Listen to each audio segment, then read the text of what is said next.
दिल्ली में कोरोना संक्रमण ने तबाही मचा रखी है। यहां बीते 24 घंटे में कोरोना के लगभग 20,000 मामले सामने आए हैं, जबकि लगभग 350 लोगों की मृत्यु हुई है। 19,000 से ज्यादा लोग ठीक भी हुए हैं। आपको बता दें कि दिल्ली में पिछले 24 घंटे में कोरोना संक्रमण के 19,832 नए मामले सामने आए हैं, जबकि 341 लोगों की जान गई है। इतने ही समय में 79,593 टेस्ट भी किए गए हैं, जबकि 19,085 लोग रिकवर हुए हैं। दिल्ली में संक्रमण दर 24.92% है, जबकि एक्टिव मरीजों की संख्या 91,035 है।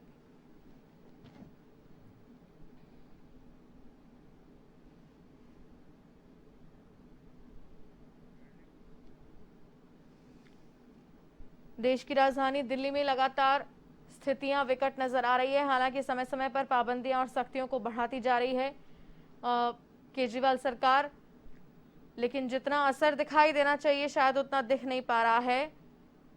स्वास्थ्य सुविधाओं में भी लगातार इजाफा देखा जा रहा है दिल्ली में, और कहीं ना कहीं ऑक्सीजन की आपूर्ति को लेकर भी एक अच्छी खबर दिल्ली से कि अब आपूर्ति बराबर करनी होगी केंद्र सरकार को, दिल्ली को।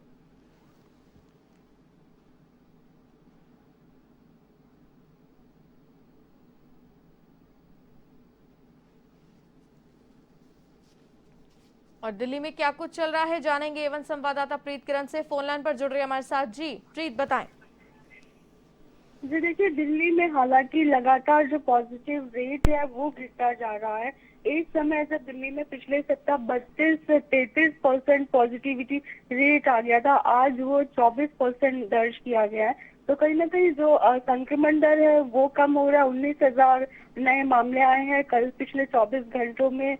टेस्ट भी 80,000 के आसपास लोगों के टेस्ट किए गए, जिनमें वो लोग पॉजिटिव आए, और 341 लोगों की पिछले 24 घंटों में मौत हुई है कोरोना की वजह से।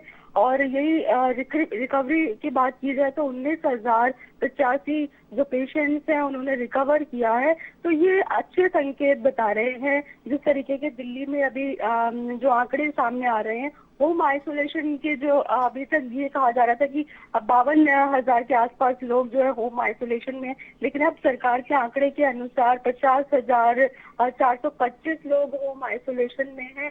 सरकार लगातार भरपूर प्रयास कर रही है, केंद्र सरकार हो, राज्य सरकार हो। जिस तरीके से ऑक्सीजन की कमी देखने को मिल रही थी वो भी धीरे धीरे दूर हो रही है। केंद्र सरकार की तरफ से 700 मैट्रिक टन जिस तरीके से दिल्ली सरकार ने मांग की थी वो सप्लाई की गई, लेकिन अब भी कोर्ट की तरफ से ये कहा गया कि एक दिन 700 मैट्रिक टन ऑक्सीजन देने से नहीं होगा, आगे भी इस तरीके की जो सप्लाई है वो जारी रखनी होगी, क्योंकि ऐसा ना हो कि एक दिन सप्लाई कर दी और आगे के दिनों के लिए टैंकर खाली ना हो, तो फिर अस्पतालों में जो पेशेंट्स हैं वो मरने लगेंगे। हालांकि दिल्ली सरकार की तरफ से भी ये कहा जा रहा है कि जैसे जैसे ऑक्सीजन की सप्लाई पूरी होगी वैसे वैसे आईसीयू बेड्स और जो वेंटिलेटर बेड्स हैं उनको दिल्ली सरकार बढ़ाएगी।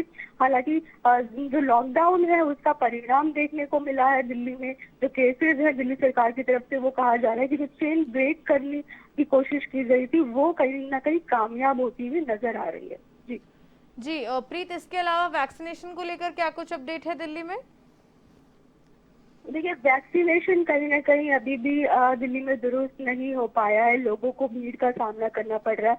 लोग अभी भी अपॉइंटमेंट्स नहीं मिल पा रहे हैं। वैक्सीनेशन को लेके जो आंकड़े आ रहे हैं उसके अनुसार ये कहा जा रहा है कि 30 से 45,000 के आसपास लोग वैक्सीनेट करा पा रहे हैं प्राइवेट जो अस्पताल हैं उनमें और दिल्ली सरकार की तरफ से जो इंतजाम किए हैं उसमें। और कहीं ना कहीं ये लक्ष्य होना चाहिए कि हर दिन 4 लाख 5 लाख लोगों का वैक्सीनेशन हो, तभी कहीं ना कहीं एक साल के भीतर 18 वर्ष से अधिक के लोगों को वैक्सीनेट किया जा सकेगा दिल्ली में। लेकिन जो रफ्तार है, जिस तरीके से जो आंकड़े आ रहे हैं उसके अनुसार ये है कि हर दिन वैक्सीनेशन जितनी व्यवस्था की जाती है उतनी भी वैक्सीनेशन लोगों तक नहीं पहुंच रही, लोगों को नहीं किया जा रहा है। तो कहीं ना कहीं काफी भीड़ की वजह से और कहीं ना कहीं अपॉइंटमेंट ना मिलने की वजह से ये जो परेशानी है वो लोगों को फेस करनी पड़ रही है। जी प्रीत, तमाम जानकारी के लिए आपका बहुत बहुत धन्यवाद।